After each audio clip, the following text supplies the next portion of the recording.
नमस्कार, मैं हूं जयश्री नागदा और आप देख रहे हैं सीबीसी न्यूज राजस्थान का उदयपुर पोस्ट। इसमें है वो सारी खबरें जो आपके लिए जानना जरूरी है। तो आइए एक नजर डालते हैं आज की हेडलाइन पर। राजस्थान का पहला दीक्षांत समारोह जो वर्चुअली प्रकट हुए स्टूडेंट्स, 32 ने पाए गोल्ड मेडल, 712 को मिली डिग्री। पश्चिम सांस्कृतिक केंद्र शिल्पग्राम में दिखेगी नागालैंड की सांस्कृतिक विरासत। शिल्पग्राम में नागालैंड की तर्ज पर बनी अनूठी झोपड़ी। लेक सिटी में मौसम परिवर्तन का दौर जारी, अगले 7 दिनों में मिलेगी ठंड से राहत। और इमारतों में पार्किंग का व्यावसायिक उपयोग, बैठक में फिर वही फैसला जो 10 साल से ले रहे, कार्रवाई करेंगे लेकिन की कभी नहीं। और अब खबरें विस्तार से। उदयपुर के महाराणा प्रताप कृषि एवं प्रौद्योगिकी विश्वविद्यालय का 14वां दीक्षांत समारोह गुरुवार को हुआ। समारोह में राज्यपाल कलराज मिश्र, कृषि मंत्री लालचंद कटारिया के साथ ही नेशनल रेनफेड एरिया अथॉरिटी के मुख्य कार्यकारी अधिकारी डॉक्टर अशोक ने भी संबोधित किया। इस दौरान कोरोना संक्रमण से बचाव को ध्यान में रखते हुए पहली बार प्रदेश में वर्चुअल और एनिमेटेड दीक्षांत समारोह देखने को मिला, जिसमें बिना मौजूदगी के भी छात्र छात्राएं कुलपति से स्वर्ण पदक पहनते नजर आए और कुछ ही देर में गायब भी हो गए। कुलपति प्रोफेसर NS राठौर ने बताया कि इस बार 32 छात्र छात्राओं को स्वर्ण पदक और 712 को उपाधियों का वितरण किया गया। CTI के डीन डॉक्टर अजय शर्मा ने बताया कि इस वर्चुअल दीक्षांत समारोह के लिए मिक्स्ड रियलिटी एनिमेटेड टेक्नोलॉजी का प्रयोग किया गया है। मकसद था कि एनिमेटेड के बावजूद बनावटी जैसा कुछ न लगे। स्क्रीन पर प्ले होने के बावजूद छात्र भी असल होंगे और उन्हें पदक देने वाले मेहमान भी। इसे तैयार करने के लिए समारोह का मंच तैयार किया गया। कुलपति और अन्य मेहमानों के जरिए ऐसा वीडियो बनाया गया जैसे वे किसी के गले में मेडल डाल रहे हों। इसके बाद मेडल पाने वाले छात्रों के अलग अलग वीडियो ऐसे बनाए गए जैसे वे मेडल पहन रहे हों। फिर उनके नामों की घोषणा, मेडल देने की और पहनने की मिक्सिंग की गई। लेक सिटी उदयपुर के पश्चिम क्षेत्र सांस्कृतिक केंद्र शिल्पग्राम में एक ऐसी अनोखी झोपड़ी तैयार करवाई गई है जो कि इन दिनों उदयपुर पहुंचने वाले पर्यटकों के लिए आकर्षण का केंद्र बन गई है। शिल्पग्राम में तैयार करवाई गई इस अनोखी झोपड़ी में नागालैंड की संस्कृति का समायोजित किया गया है। 600 स्क्वायर फीट में बनी झोपड़ी का बाहरी और भीतरी हिस्सा नागालैंड की विरासत, संस्कृति और धरोहर को दर्शाता है। झोपड़ी की खास बात यह है कि इसे बनाने के लिए विशेष कलाकार नागालैंड से उदयपुर पहुंचे, जिन्होंने लगभग 4 महीनों की कड़ी मशक्कत के बाद इस अनोखी झोपड़ी को तैयार किया है। पश्चिम क्षेत्र सांस्कृतिक केंद्र शिल्पग्राम के निदेशक सुधांशु सिंह ने कहा कि सिर्फ राम देसी विदेशी पर्यटकों की आवाजाही लगातार जारी रहती है। ऐसे में उदयपुर में नॉर्थ ईस्ट की झलक देने के लिए शिल्पग्राम में इस अनूठी झोपड़ी का निर्माण करवाया गया है। सुधांशु सिंह ने बताया कि झोपड़ी के एंट्री गेट पर मिथुन की डिजाइन बनाई गई है। इस तरह की डिजाइन नागालैंड में समृद्ध लोगों के घरों के बाहर बनवाते हैं। इसके साथ ही झोपड़ी के खंभों पर वॉरियर्स की डिजाइन बनवाई गई है ताकि उदयपुर पहुंचने पर भी लोग नागालैंड की सांस्कृतिक विरासत और धरोहर को भली भांति देख और समझ पाए। और यहाँ रुकेंगे एक छोटे से ब्रेक के लिए। ब्रेक के बाद जल्द हाजिर होंगे। गुलाबी सर्दी अब देने लगी है दस्तक, और सर्दी है तो गर्म कपड़े याद आएंगे ही।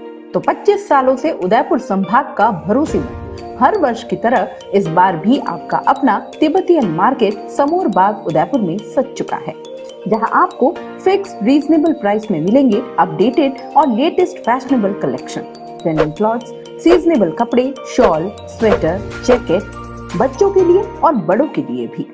उदयपुर के समोर बाग में आपका तिब्बतियन मार्केट सरकार की स्वीकृति और कोविड-19 गाइडलाइन के अनुसार हर ग्राहक है हमारा मेहमान, जिसका रखते हैं हम खास ख्याल।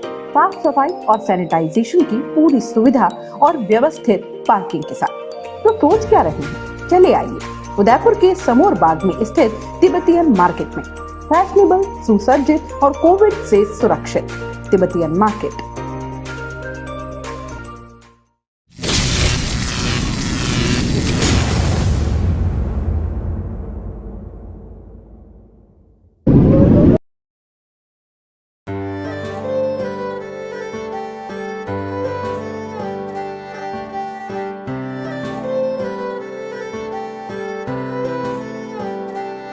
मारे आंगणे की तू है लाडली, मारे बगिया की तू है एक कली।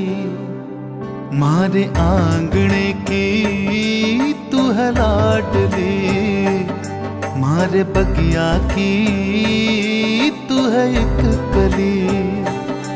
जद छोड़ के तू जाएगी हमें लाडो, याद तेरी घनी आएगी।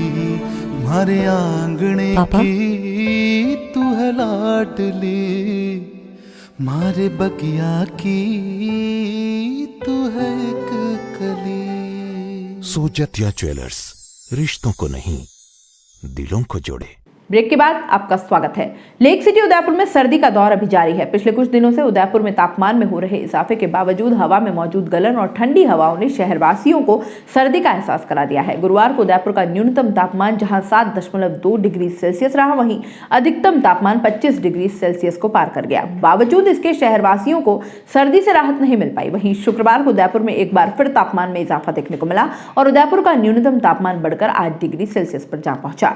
भारतीय मौसम केंद्र के वैज्ञानिकों के अनुसार उदयपुर में अगले 7 दिनों में तापमान में इजाफा देखने को मिलेगा। पिछले कुछ दिनों से जहां उदयपुर का न्यूनतम तापमान 7 डिग्री सेल्सियस से नीचे जा पहुंचा था, वहीं अब तापमान में दिनों दिन इजाफा होगा और अगले 7 दिनों में उदयपुर का न्यूनतम तापमान बढ़कर 11 डिग्री सेल्सियस तक जाने की संभावना है।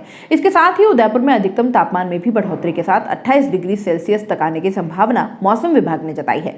वहीं उदयपुर में हुए मौसम परिवर्तन के बाद मौसमी बीमारियों का खतरा भी बढ़ गया है।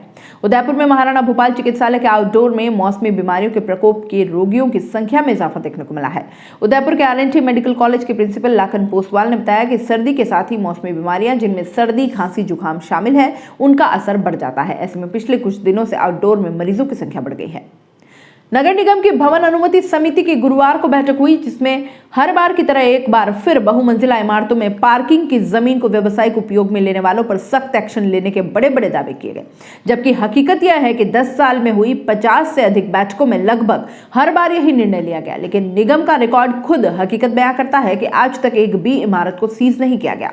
कार्यवाही हर बार नोटिस देने तक ही सीमित रही। शहर में सैकड़ों ऐसी इमारतें हैं जिनमें पार्किंग का खुलेआम व्यावसायिक उपयोग हो रहा है। आयुक्त हिम्मत सिंह बारहट, डिप्टी मेयर पारस सिंघवी की मौजूदगी में हुई बैठक में समिति अध्यक्ष आशीष कोठारी सहित अधिकांश सदस्यों ने इस मुद्दे पर चिंता जताई। बहुमंजिला इमारतें बनने के दौरान ही बिल्डर या भवन मालिक पार्किंग स्थल निगम को सरेंडर करने का शपथ पत्र देते हैं, लेकिन राजस्व शाखा भवन अनुमति समिति मौके पर जाकर कभी यह नहीं देखते कि सरेंडर हो चुके पार्किंग स्थल पर कोई निर्माण तो नहीं हुआ। समिति सदस्य मोहन गुजर बोले कि अब तक मिली शिकायतों में निगम ने नोटिस ही दिए, कार्रवाई नहीं की। भरत जोशी ने भी कार्रवाई नहीं होने पर सवाल उठाए। इस पर आयुक्त बोले अब सख्ती की जाएगी। उदयपुर पोस्ट में फिलहाल इतना ही। दीजिए इजाजत, नमस्कार। CBC न्यूज राजस्थान की यह खबर आपको कैसी लगी, नीचे कमेंट करके जरूर बताएं। अगर आप YouTube पर देख रहे हैं तो CBC न्यूज का चैनल सब्सक्राइब करिए, पास में दिख रहे बेल आइकन को भी दबाइए, ताकि जब भी हम आपके लिए कोई खबर, कोई जानकारी लेकर आए तो सबसे पहले आपके पास नोटिफिकेशन पहुंचे। अगर आप Facebook पर देख रहे हैं तो CBC न्यूज का पेज लाइक करिए। अगर आप Instagram पर देख रहे हैं तो आप हमें फॉलो कर सकते हैं।